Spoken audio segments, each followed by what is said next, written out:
Dans ce poème intitulé Cré, qui est l'un des composants de mon ouvrage Dans l'amour et les turpitudes de la vie, j'y décris ce qu'est pour moi la littérature ou l'écriture.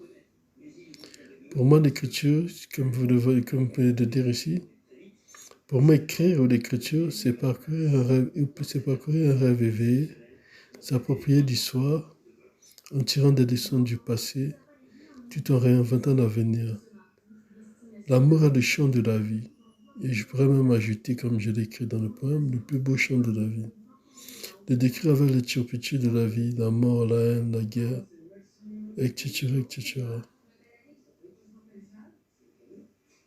Des barrières irrationnelles et pourtant rempart à la quiétude et la sérénité comme à la perfection ou à la lumière.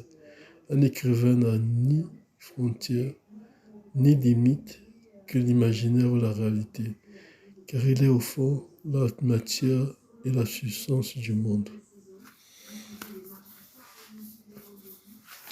Si vous demandez,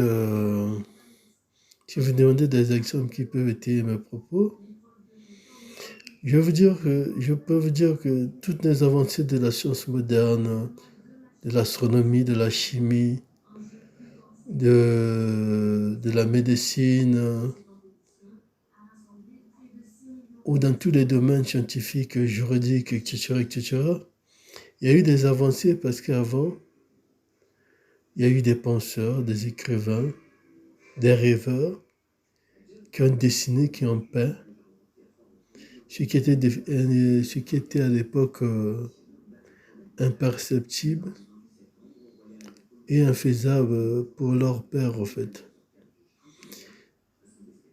En écrivant de la Terre à la Lune, par exemple, Jules Verne ne s'attendait pas que quelques siècles après,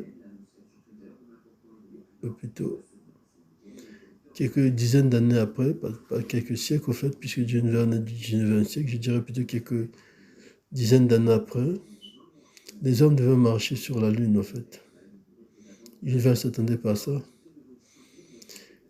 Comme,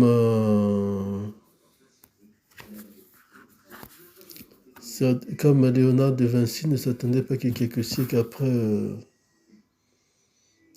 que les hommes créent des avions et tout ce qui permet de voler, en fait.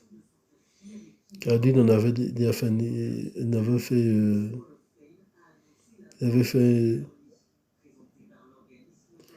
une ébauche de ce travail-là, en fait.